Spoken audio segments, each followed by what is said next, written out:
Before we get into our personal identity, let's recap on our understanding of consciousness. We understand consciousness is our human experience and the function that holds the fluidity of movement that takes place between our spiritual and physical. So with its principle of movement based on the integrity of our human value, what measures this integrity is energy. The force we give to acting in our human value becomes the result of what our energy reflects on either side of our consciousness. And the higher the energy, the more abundant our physical reality. So it's our current world order that keeps our senses and human value at an all-time low. Through managing our energy via these levels of limiting beliefs.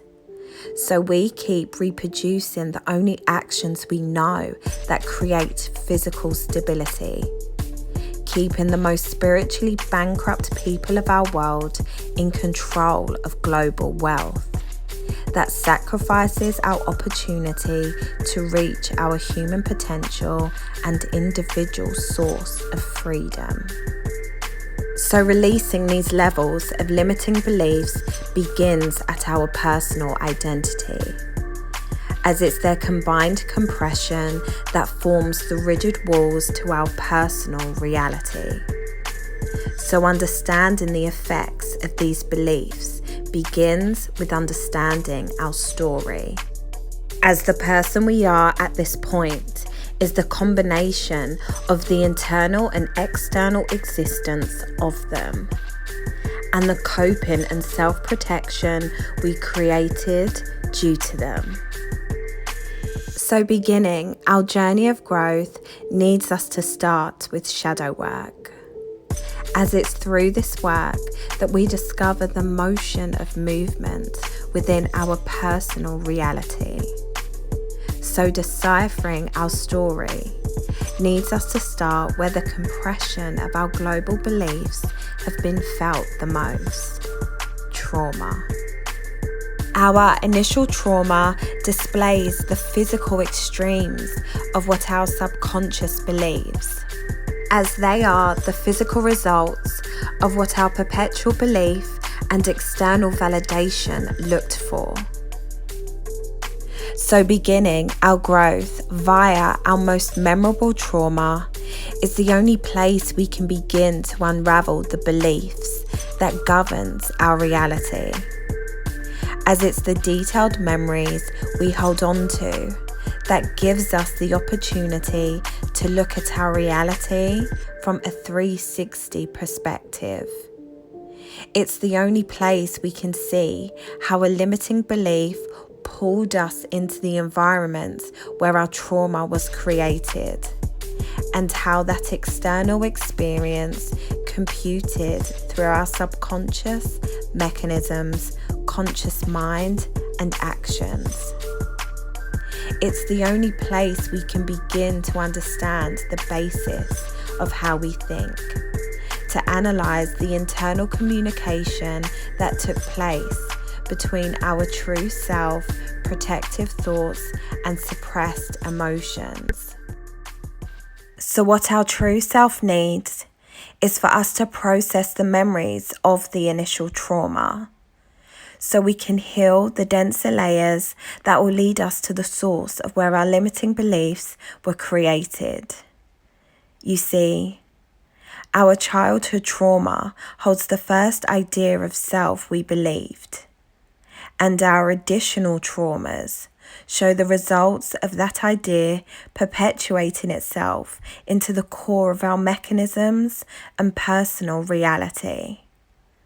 So evolving past our personal identity needs us to face that initial trauma, so we can release the emotional charge to see the full version of ourselves that existed. Because it's our protective mechanisms that want to keep our thoughts and emotions locked into this singular viewpoint. But it's our true self that needs us to step outside of that, so we can see the cycle of communication that took place before, during, and after the trauma. We need to see that the mechanisms that supported us to move past it were the same mechanisms that attracted us to be in that environment in the first place. So analysing our internal communication is how we see what is truly governing the cause and effect of our entire reality. And once we see this cycle in the initial trauma, we see it in denser layers, giving us the timeline and viewpoint to introspect our entire reality from. And here is where it gets interesting. When our discovery becomes less about our trauma and more about understanding the motion of consciousness. As it's through revisiting our trauma that we see the results of what an unregulated consciousness can cause, and the control we've always had to maneuver its direction. So understanding how consciousness moves through utilizing our timeline is the purpose for resurfacing trauma and choosing to heal our trauma to reach that timeline is how we relearn the benefits of our human values. It's how we learn the dynamics and terms of consciousness and the principles of its movement. So the level of introspection we take to understand this information within ourselves will determine the depth of spiritual discernment we go on to create. And our spiritual discernment is good judgment. It's what gives us the ability to move and adapt our viewpoint when the truth of a new factor is sensed. And it's what takes our viewpoint from the individual perspective to the system that allowed it to exist.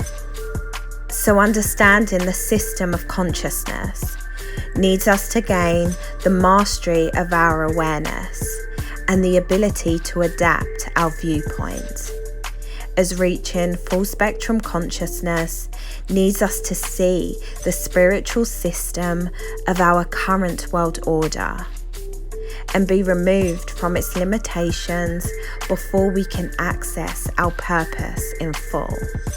As living through our purpose is what brings our new world order into our current world's timeline.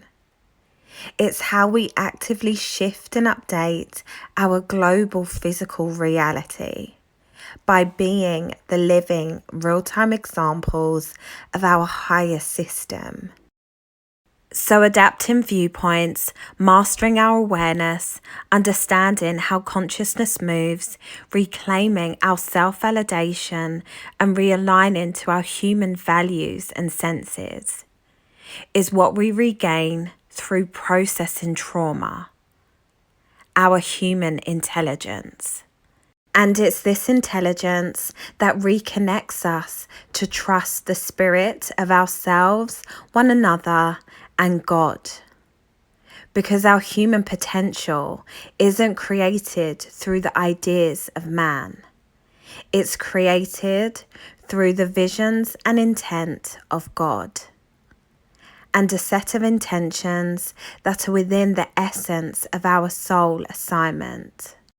It's the individual contributions we are led to create that allow us to make what God intended for us real. And obtaining this reality is what healing our trauma presents us with. But healing our trauma and regaining our human intelligence is only one aspect of evolving past our personal identity, as the second part is working the new wisdom we have received into our physical reality. So whether we're choosing love versus self-protection or moving away from a relationship that no longer aligns. We need to be following the truth of how consciousness moves to keep our journey progressive. So this is the process. We heal our trauma. We introspect our timeline to see how consciousness moves. We reclaim our human intelligence through choosing self-love. We observe that intelligence in real time by acting through the terms of how consciousness moves. We become our own witness to its realness that builds our trust and faith in its functionality. And we step into transcendental consciousness with a spiritual discernment equipped to navigate every level of consciousness we reach. So with our integration of consciousness fully understood, our focus can remain on identifying the limiting beliefs that need to be released. And that next level is our social identity. So let's delve deeper.